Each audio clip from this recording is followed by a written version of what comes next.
What's pain when your whole life a struggle? Fake friends, but you acting like they really love. What's pain? He dropped the two young men off. What was all that shit you was talking? Those were the exact words. The one young man raised his gun up. He fired one time, one to the ground. And the other young man ran, and the other one, and that's when the rest of the you can actually see it in the video. That's that. That's what they were doing. And after that, they took off back to the front of the vehicle, building where the vehicle was. And they got in the car. They drove off. Mm. What's pain when your whole life a struggle? Fake friends, but you acting like they really love. What's pain when a nigga can't sleep up all night cause the baby's gotta eat? What's pain when your dog break the code? Get jammed up, he told everything you know. What's pain? It's getting hard in the field. He don't know the game, but he'll die to keep it real. What's pain? Life is crazy back then. Thought I was bad, I caught a charge, I'm doing state time. Reality really kicked in at my first lockdown. Put that on guard, never hear my feelings by the broad. No man put no fear in my heart, I'ma step by mine. I'ma put it out on the line, I'ma put it out on the line. I'ma step by mine, I'ma put it out on the line.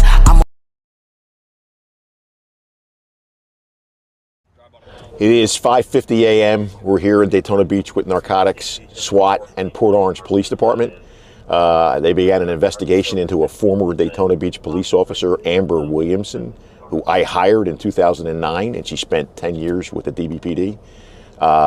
She's also a teacher at a Richard Milbourne Academy. She is hooked up with a Marcus Plowden, a well-known dope dealer. Well, she's in for a rude awakening here in the next couple of minutes. We're headed to 1500 Alexa in Daytona, and we're going to execute a search warrant, and I would suspect that her boyfriend is going back to prison again, and she'll be going with him. Occupants of 1560 Alexis Avenue, building 600, apartment 103. So this is a culmination of a Port Orange investigation, which led us here into Daytona Beach, which led us to arresting a former Daytona Beach police officer who I hired in 2009. Amber, you know the good guys always win, don't you?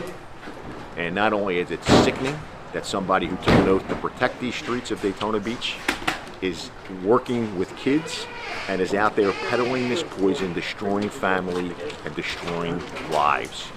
And as I told her when we entered the property, Amber, the good guys always win.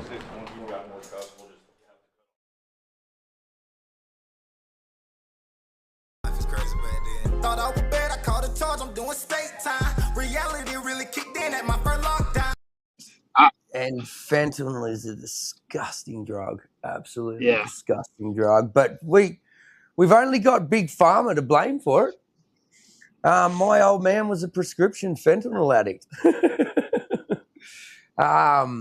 It's crazy. But my first reaction, I don't know, maybe it's just an Australian thing that watches too much American shit. But your old Sheriff Mike, he liked that camera way too much for my liking.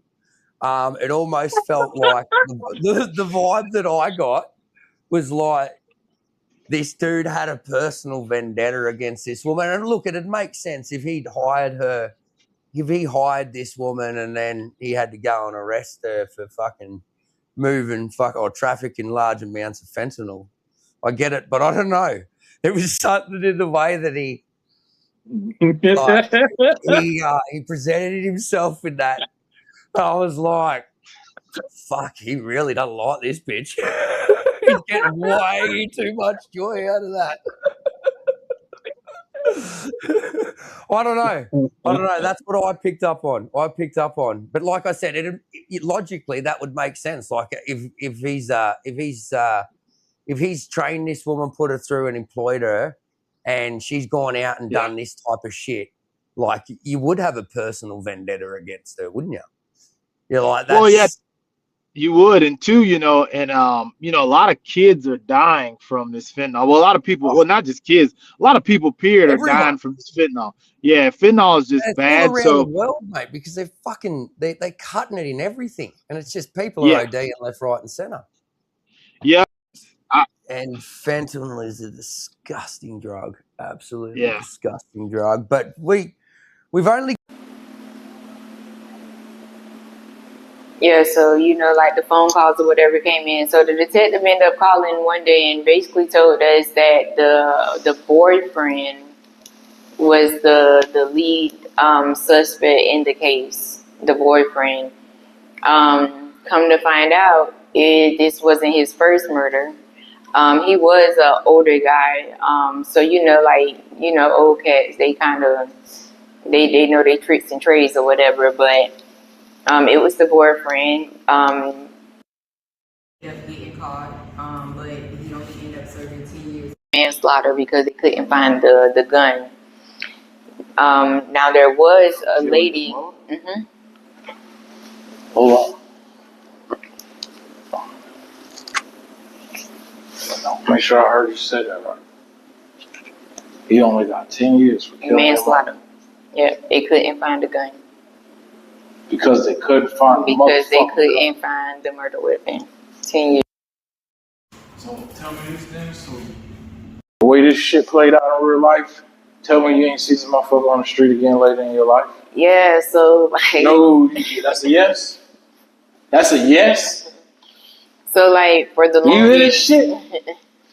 So like for the longest, I didn't see him, and like by the time. Yeah, no. By the time, he ended up going to prison, whatever, like, mind you, I'm 6 when all this is going on. So, go to the court date, I can't go to none of that because they're not allowing an adolescent in, the courtroom. So I can only, and my grandmother, they're not really sharing it with me. Like, it's all a protective situation. So I'm kind of lost in everything until I get older and, like, I can start doing my investigation, like on my own, like figure out, like, dang, like, is he still locked up? So I graduated in 2010. I think maybe 2008 or something was around the time he was getting out. But back then I didn't really know of, like, back then the prison system now, a lot of stuff has changed. Like now you can get a lot of alerts for certain stuff. So back then I didn't know at the time that you can sign up to find out when he's getting out and you can protest it. I didn't know that. Today I'm bringing you another heavy hitter. All right, this is my jump into true crime. All right, you saw episode 1. We had bloodshed. Episode 2, we brought you Ronnie P. Episode 3, we walked you through the first arrest with Leah. Now, here, episode 4 on Prison Grind, we are going to talk about surviving 12 years in the feds with Daytona E. All right, that's who we got on deck today. This is who we're talking to in episode 4 of Prison Grind. Daytona E, what's happening with you, man? Hey, what's up, family? How y'all doing, man? What's going on, big cuz? Ain't nothing, man. Please, if you don't mind, brother, tell us your story, bro. Let the whole world know, man. Yeah, that's what's up, man. It's been a rough road for me, man. I just did a 12.5-year sentence in the feds, man, for a gun charge that I ain't commit. They charged me with unlawful constructive possession of a firearm by a convicted felon, and also they got me with interstate commerce. Interstate commerce basically saying that wherever the gun was manufactured in, I bought the gun from there to Florida. So yeah, I'm in Florida, man. That's why I caught my gun charge at in Sebring, Florida. You gotta keep your head on swivel. You gotta keep it on swivel, man. You gotta keep it on swivel. They ain't gonna tell them to back up at you for any reason. They on this up people don't real having too, man. They boys are going crazy, man. There's a lot of gang members, man. It ain't what it is, bro. You feel me? Hey, what you got to say on the Florida gang life, and Florida prison gang life in 2026? What it look like? Man, it look like our black race is going down, man. by the time they get through the next 5 years, we might not even have a race, man. According to how this game thing moving, man. Because not only they riding against other gangs, they're riding against themselves, black on black, bro. It's getting real bad, man. And the institutions ain't doing nothing about it, bro. You understand me? And you've been to camps, you've been to facilities all around the state, right? No. I've been to 5, 6 different other facilities. I did 11 and a half years at Graceville. We had gang members there, but it wasn't as bad as it is now. These 2,000 babies on up, man, they tearing up, they terrorizing everything. You understand me? And now you also got the UF, that's a white gang, the area next to they're a branch off the area next with gang up for the branch off the KKK. You understand me? And they speaking crazy too. The Spanish boys, they crazy. Everything is real stupid in the chain gang down there. You understand me? They don't know. The thing is, they really don't know what to do with them. You feel me? So these are the 2 boys that he dropped off walking where my son is standing in that mirror. You can see here where he Can you raised his slide your gun face? up. Move your face over. There we go. That way I got you. Thank you. You can see where he raised his gun up.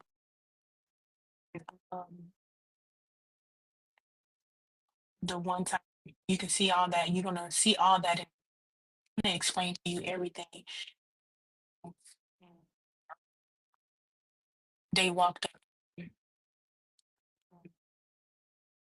that it happened. As you were talking, speaking, you can see him again. White vehicle where they came, and then they walked back up to the front. You're gonna see there's the vehicle right there. Yeah. And now they behind the vehicle while the vehicle is driving. 2 shooters. The one in the white shirt, the one he shot at the ground first. The second one is run. You can see all the kids that are scary because they were playing football around.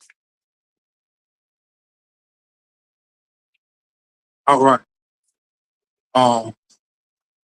Is that enough of it? Or you want me to Yeah, take? that's enough. That's Do you know, or I'm guessing at the trial, you saw everyone who ended up giving their tapes, turning in to say like who filmed what. You end up seeing the whole. the film. That video was clipped nearby. He did not come to court. He just signed over the video and said that this was it. He was never he never came to court on it. Life is crazy back then. Thought I was bad, I called a charge, I'm doing state time. Reality really kicked in at my first lockdown. The girl, okay, so this girl hit my man, so I hit her. You beat a bitch ass. Yes. It is on prison grind, all right? Yes. On prison grind. Did you beat a bitch ass? Yes. That's what you telling me? Yes. For her very first arrest, she beat a bitch ass.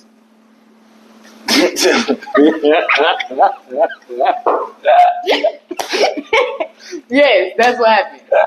She hit my nigga, I hit her. And she called the police on me. Bet. All right, bet. Keep going now. Keep going. Okay, so yeah. But once I was in the handcuffs, it was just like I had already pissed the officers off. It's just me. Back up then. Okay, so say it again. She hit your man. Mm-hmm. So I hit her. Where you hit her at? In her face. And we went to tumbling and stumbling and yeah. Who called the police? She did. For real? Yeah. After you beat her ass? After she hit my nigga and I beat her ass, she called the police. Okay? Yeah. So just walk me through it just real quick then. So you beat her ass at this spot. And way over here, she, got her shit together. Yeah, she left. There you go. Walk me through. She left. And then we was all in the room chilling. At this point, we in the room chilling and get a knock on the door. And the white boy was like, It's the police. So I'm thinking like I forgot. I ain't gonna lie. I forgot that I just beat a bitch ass. Like it was that normal. Like okay, whatever, cool. So I go to the door thinking they looking for my man, and they definitely was not. They was looking for me. They was like, "Do you want to explain what happened?" Well, I was just like, "She hit him. I hit her." And then they read me my rights, and they was just like, "Do you want to talk to us?" And I'm like, "No, I don't want to talk." And he's like, "Put your hands behind." What do you mean, put my hands behind my back? What? Life is crazy back then. Thought I was bad, I called a charge, I'm doing state time. Reality really kicked in at my first lockdown.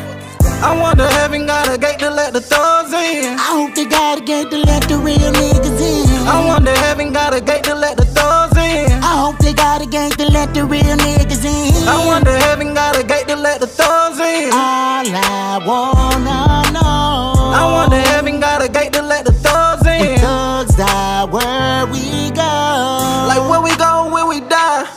Is it true what they tell her? Is it a lie? I wanna know, babe, I need to know. I need an answer, baby girl, let it show. And I was up all day, I'm tryna get it right. Tryna go and get the money, need it all night. Y'all nigga playing it, you know I'm gonna catch a flight. And I'ma come back home with it every night. When the thug die, you heard the thug cry, I know. It what it sound like, and you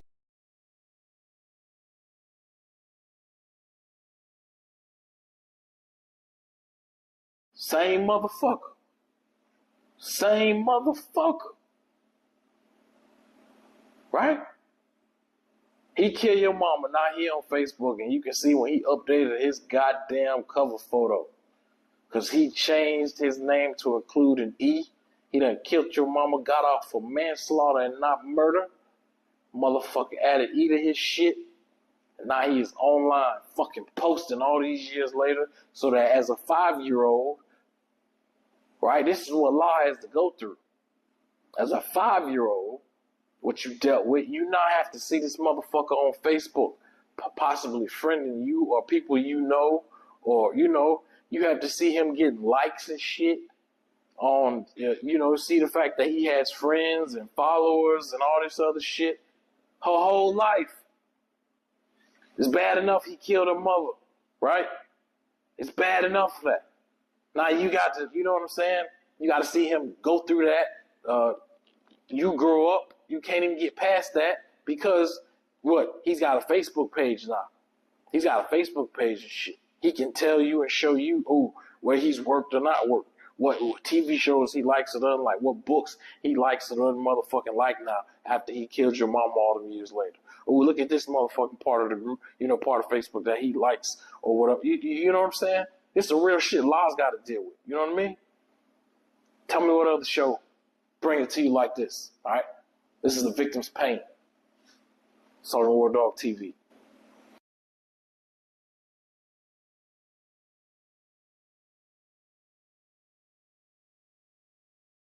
Check out his likes after he killed your mother, served his time in prison for manslaughter and not murder. Look at what he's showing on Facebook he likes, which I'm not knocking, right? Legally, he did his motherfucking time, so I will give him that, and I will shut the fuck up on that side alone. But for entertainment purposes only, as we do here on Sergeant War Dog TV and The Victim's Pain, let's finally go ahead and get permission to put 2 and 2 together on this motherfucker, all right? This is him, Leon Leggett Jr. Used to be, without the E, the convicted motherfucking killer of Army veteran Gracie Abner in Daytona Beach, Florida. Now in his elderly age in Daytona Beach, Florida. The motherfucking murdering your mother, but serving his time. Wouldn't you be happy to know you could see this son of a bitch on Facebook too? After killing your goddamn mother, breaking in the house, shooting her in the face and the torso, killing her, serving time in prison, 10 years, not for murder, but for motherfucking manslaughter, just so he can eventually get out, have a Facebook page like this, change his last name, add an E to it. Now say that he's a part of companies, which, you know, with apparently with him and his family connection and all, but to be flying under the radar all these days, all this time, as a different motherfucker now, under this name with an E.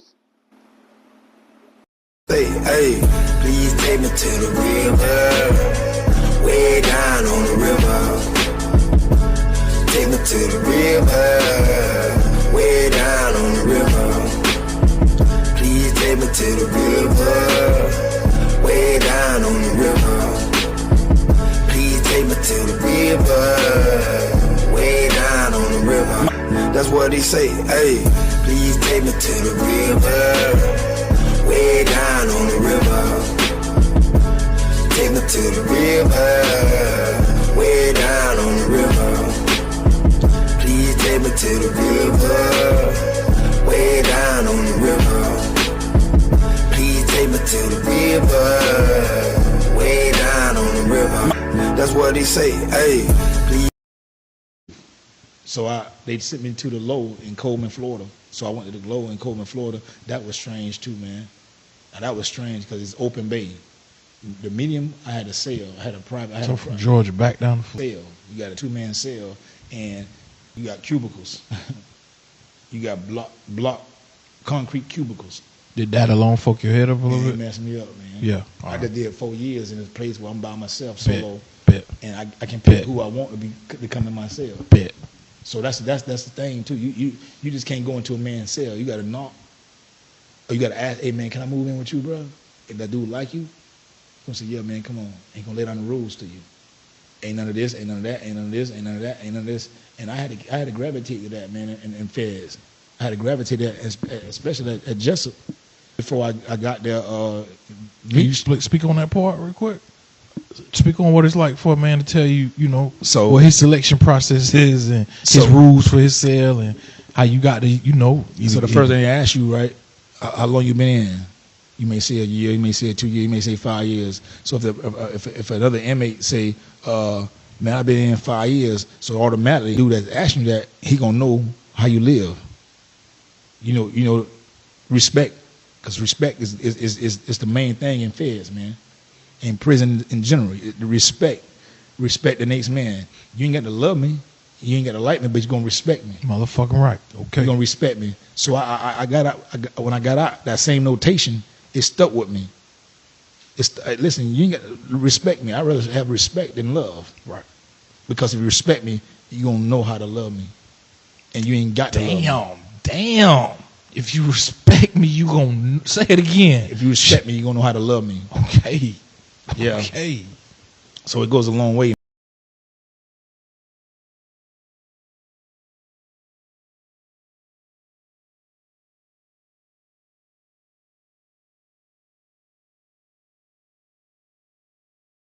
You're standing at the wall. I can't sleep. I wanna see my kids. I wanna be free. They got me locked down. I can't sleep.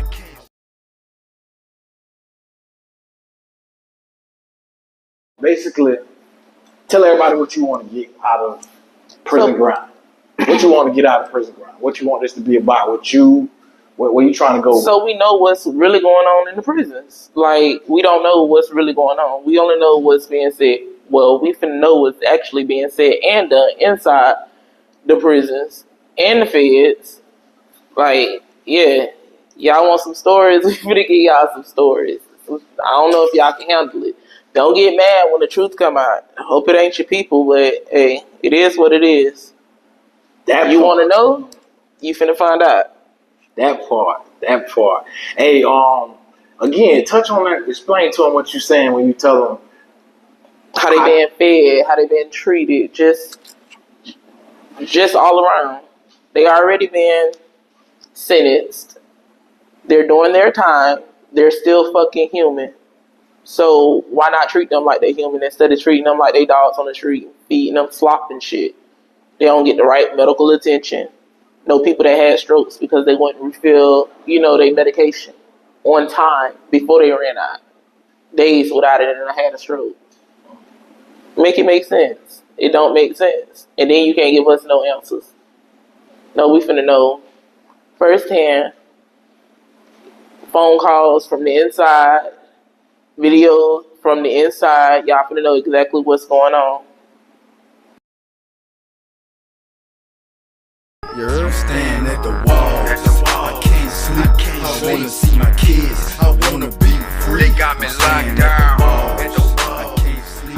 I see him again, like now I'm just seeing him around town, but I'm just, I'm just so at peace with the situation, all the way around. Like I was forced to deal with it. I was forced to be at peace with it. But now that I'm able to accept it, like, I'm just at peace with it. So like, it does something to me, but it just be like, whatever, like your day coming or whatever. So I'm at work, like I work at the hospital in Daytona Beach. I work at the hospital. So a couple of people that know me, they know my situation. Like a couple of the older people, like my mama got some friends that work at the hospital. So I'm at the hospital. My mama friend pulled me to the side and she like, you don't need to have the first group. So I'm like, well, why? I ain't thinking nothing of it. So she give me the rundown and I'm like, really? So I go to my thing. So I go to my manager. I'm like, look, I ain't taking that group. You feel me? Like I understand what I swore in as a medical professional, but that's just what I can't do that. So explain it real quick. He needed care. You worked at the hospital. He needed came care. to the ER. You almost ended up having to take care. Mm-hmm. He needed the care. But you had to let your I'm hospital not. staff know. I'm not working with him. I'm not. I'm not. Okay. So was that the second time that you ran into him like that? Yeah, like. Okay, so keep gang on some real shit. All right, on some real shit. This is Sergeant War Dog TV. True crime is one thing. All right, whatever you've seen, heard, other networks, other shows, you ain't never heard from law like this. All right, the man that murdered her mother.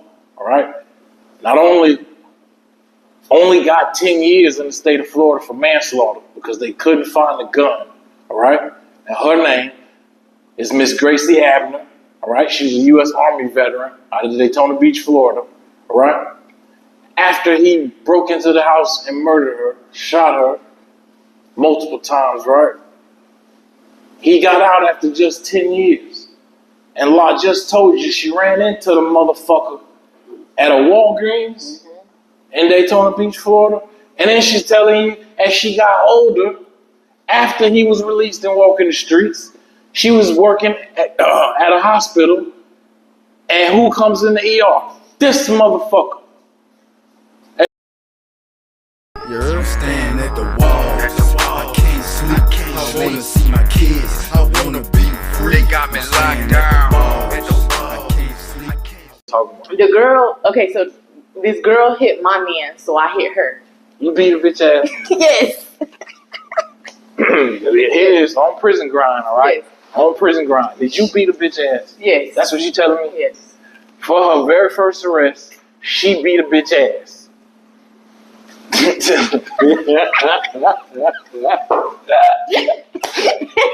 Yes, that's what happened. She hit my nigga, I hit her. And she called the police on me. Bet.